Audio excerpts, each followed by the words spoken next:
Though I could be better than I've ever been. Got friends, a family, and a place to stay.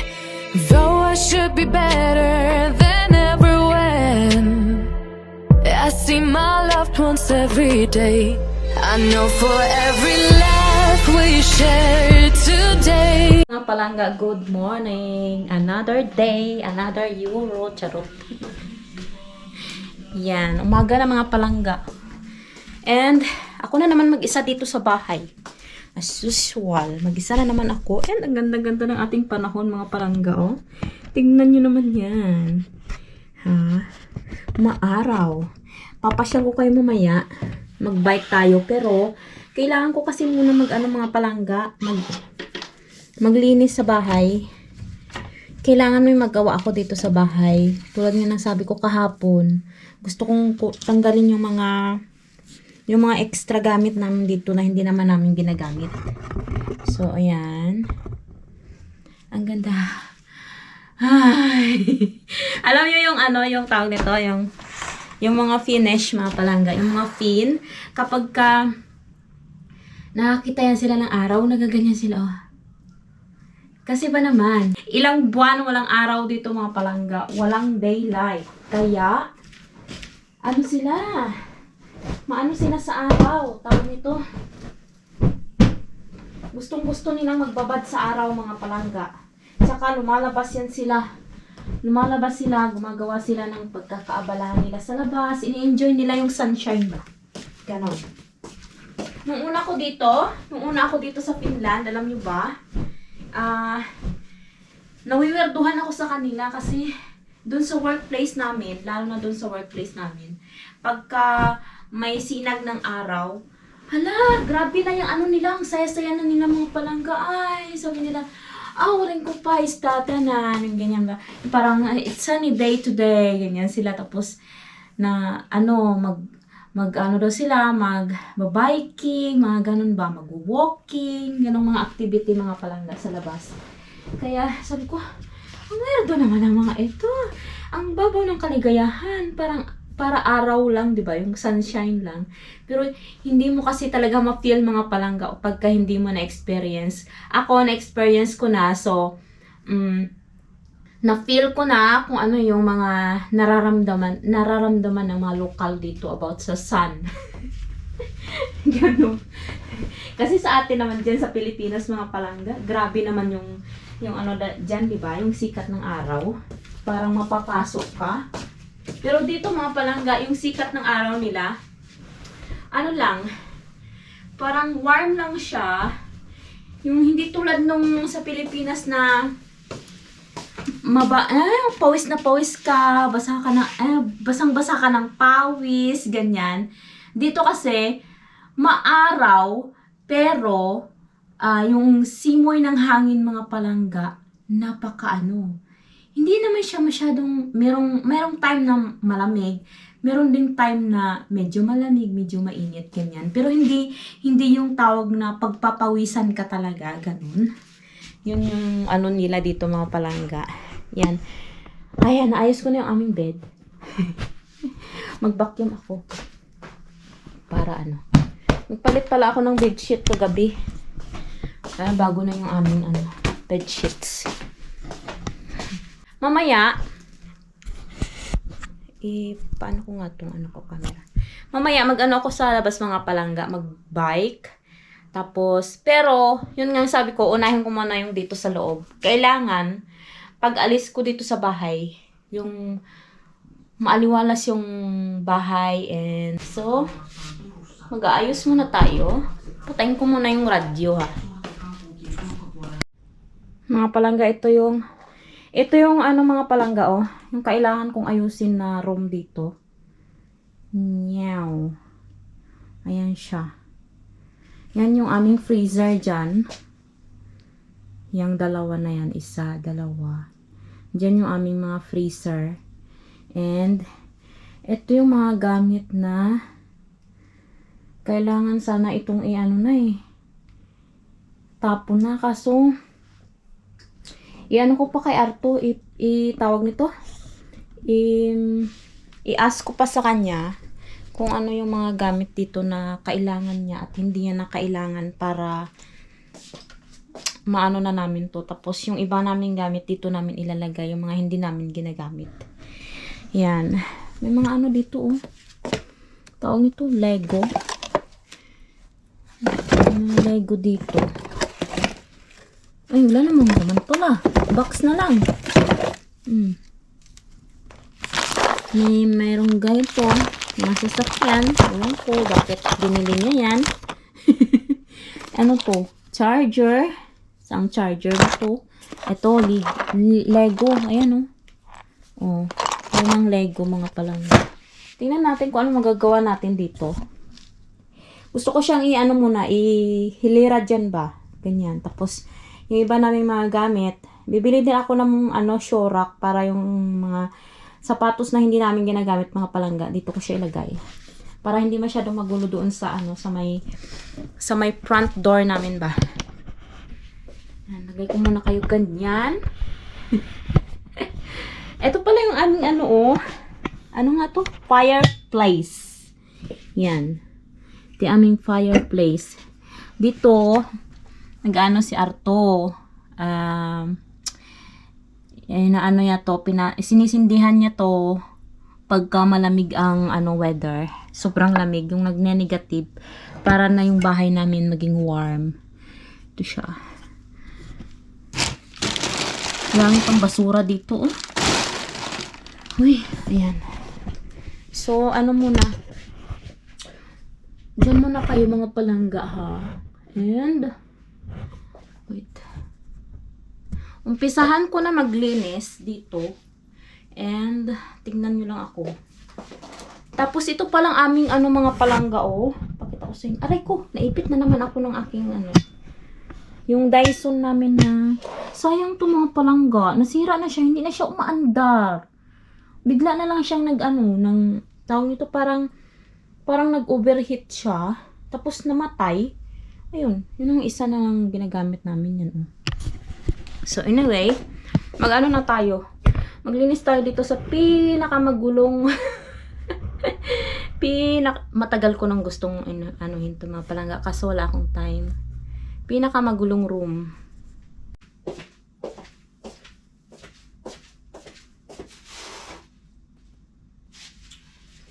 Tignan niyo to oh.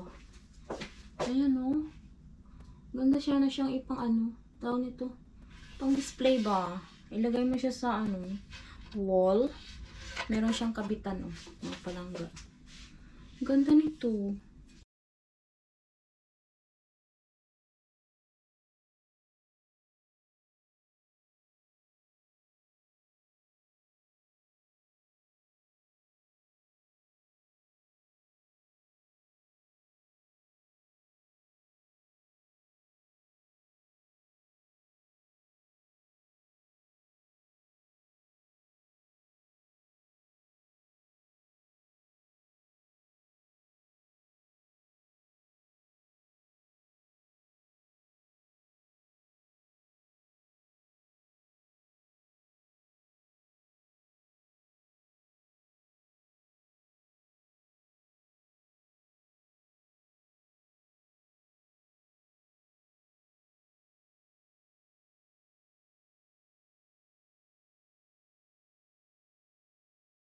Walang customer.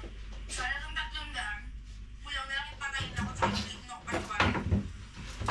Hindi kita hinayaan mag-isa. Ay naman yun.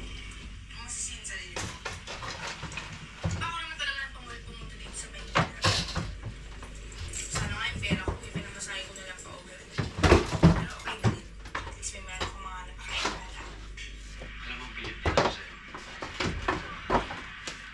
Kakainin mo lang, ibibigay mo pa sa iba. Hindi kasi nakikita ko sa sarili ko sa kanila yun. Bata din ako. Hanapin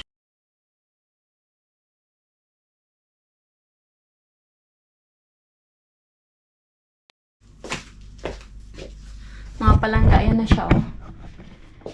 Ngayon ganyan na siya. Inayos ko. Pero may mga kalat pa dyan. Ang ganda ng painting niya mga palangga oh. Ayan. Kita nyo yan. Ito parang nakakatakot lang kasi nakatingin sa'yo. Tapos ito, oh. Ayan. Ang ganda. May mga painting dito. Gusto ko siyang ilagay sa wall, pero ayan pa. Ito, ang ganda nito, oh.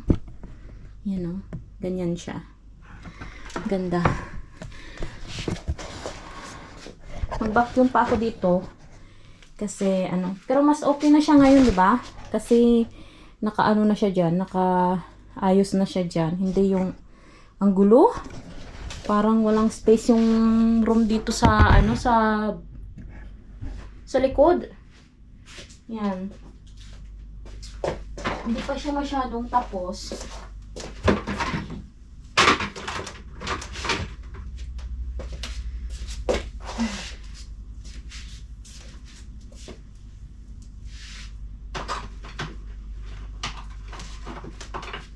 Ang balak ni Arto kasi dito mga palangga, itong mga gamit nito, ilalagay niya sa ukay-ukay. Ano niya ba? I-donate niya ba? So, kung ito ilalagay ito. Fan na to. Ay, shoot. Ano sa likod?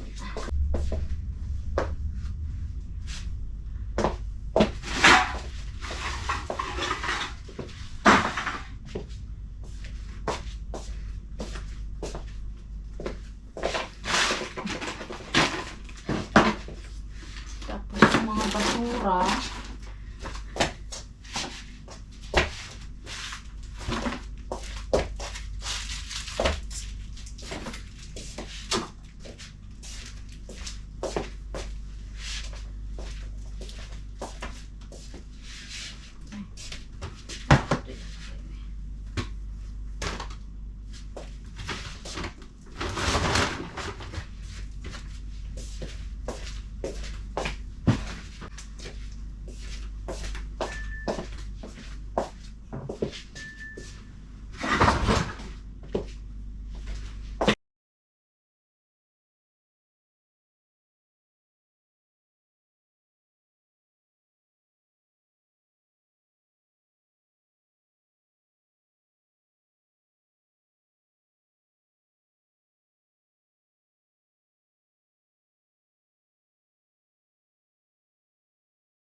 Ayan na siya. May space na tayo mga palangga. Ayan. Nagkaroon na tayo ng space dito. Ay. Ibang-iba na siya nung dati kasi mga palangga dito, meron yan ditong bed. Diyan, may bed yan dito. Tingnan yung ating flag dyan. Pa-picture tayo dyan sa flag na yan. Proud Filipina! Charot! Tingnan nyo to. Ano to? Mickey Mouse. Ay, para siyang mayroon siyang dito, mga palangga, Mickey chess. chessboard. Tapos meron din si Artong pa ganyan, oh. Ewan ko, ang dami niyang mga koleksyon, mga palangga ng mga lumang ano. Tapos dito pa, oh. Yan. Yan. Kaya siya may US flag, mga palangga. Kasi may kamag-anak niya sa Florida. Lagi siya dun sa Florida noon. Yan. And, yung view natin sa labas, ganyan. Ang ganda pa rin, may araw. And yung aking labahin, naghihintay doon na isampay. Isampay ko muna siya, mga palangga. Tapos, ilalagay ko na yung, hakutin ko na yung ibang sapatos dito. Dito sa ano. Kasi sobrang dami ng sapatos doon sa ano, sa front door namin. Dito ko siya hakutin. Ilalagay ko muna siya sa gilid siguro. Diyan, dito. Sa gilid na to. Para magkaroon kami ng space doon sa ano namin, sa front door.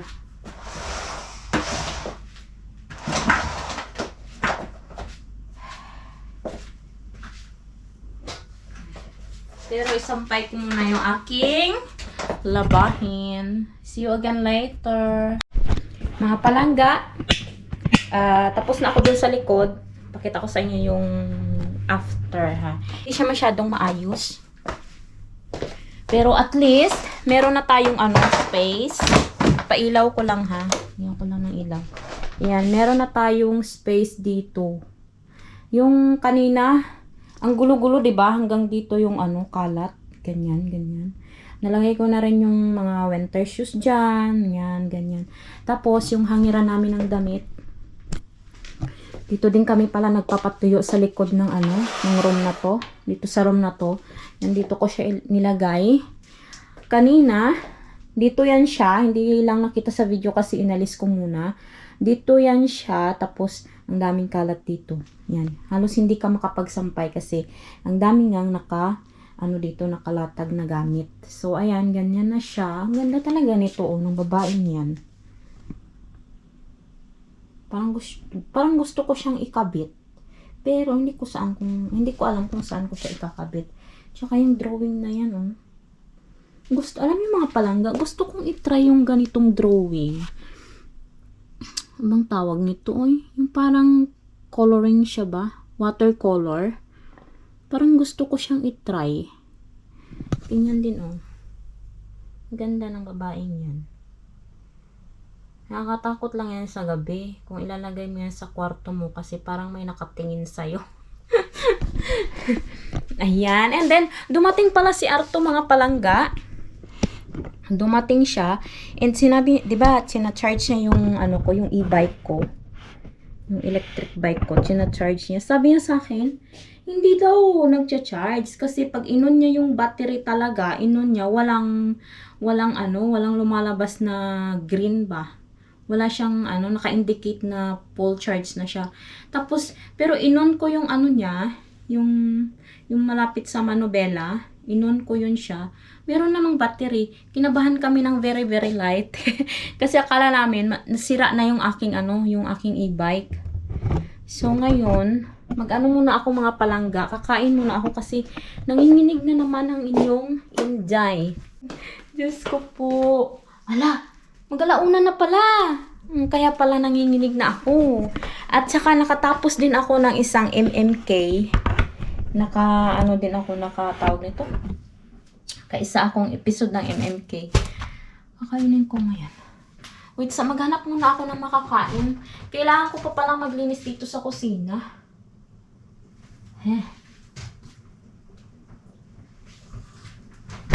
Kain muna ako, mga palangga, ha? Maghanap lang ako ng makakain. Later. Hello, mga palangga. I'm back. Nakatapos ng kumain. Nakapaglinis na ako ng kusina. And ang naghihintay sa akin ay iyan. Tambak na tupiin. Kailangan kong tupiin yan, mga palangga. Bago ako bago ako lumabas para mag-bike, ilalabas ko kayo kasi ang ganda-ganda ng panahon ngayon. Pag-aalas 2 na ng tanghali. Ay, hapon. Mag-alas 2 na mga palangga. Tingnan niyo ang itsura ko. Para na akong binugbog ng 10 demonyo. Ayan, magtutupi ako mga palangga. Natatawa ako dito. Ang luwag ay sandok. Ay, oo, sandok pala. Yung luwag, yung pangsabaw, yung ganon. Minsan kasi mga palangga, nakakalimutan ko talaga yung mga words ng Tagalog. Nakakalimutan ko talaga siya kasi hindi man ako pure na na Tagalog. Ayan. Ngayon, na ako mga palangga. Mag-start na ako magtupi. Hindi ko alam kung siguro ko naman to, matapos ko naman to ng mabilisan kasi madali lang naman to magtupi. Kaso lang ito yung pinaka-hate kong gawin. Magtupi. Nakikita niyo ba ako dyan? Tingnan ko nga. Ayan. I guess I saw it coming, yet it took me by surprise. Oh, but if there's nothing left to cry for, then I will just crack a smile. Oh, I had a million different things to do, and every one of them included you. We had a million different things to do. What can I say? Well, I've been lonely too.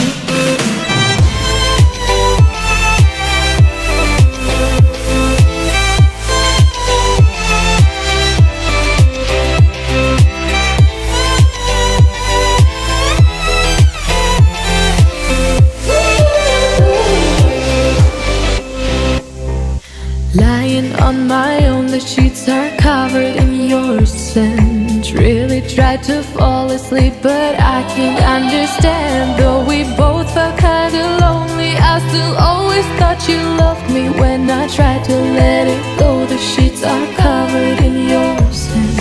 I guess I saw it coming, yet it took me by surprise. Oh, but if there's nothing left to cry for, then I will just crack a smile. Oh,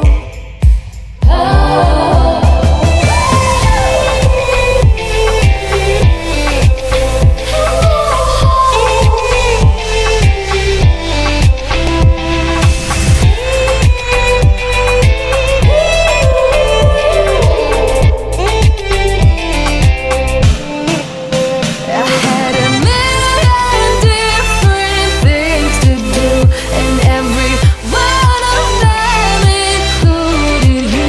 We had a million different things to do. Can I say, guess you've been lonely too? If it was never what you wanted, we've been lying from the start. Guess I knew it, just ignored it. I let go of your cold hand.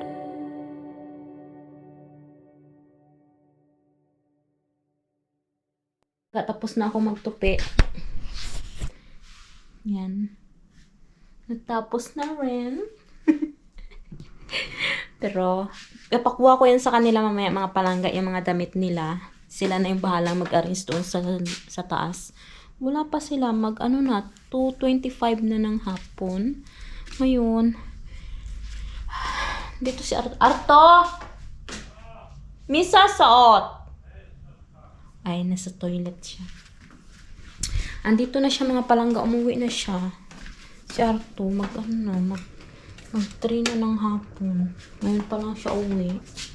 Pa siya kumain. Ano kayang ihanda akong pagkain? Punta ako ng market, magbabike ako mga palangga. Bili tayo ng kami ngayon. Gagawa ako ng burger para sa kanila. And walang kulang dito. Alam mo dati mga palangga, alam nyo dati, hindi nila gusto yung yogurt. Ngayon, gustong-gusto na ng mga bata. Gusto na nila. Everyday, kumakain na sila ng yogurt. Is it cold outside? Okay. Hindi daw malamig. Excited na akong lumabas. Labas tayo mga palangga. Magbihis lang ako.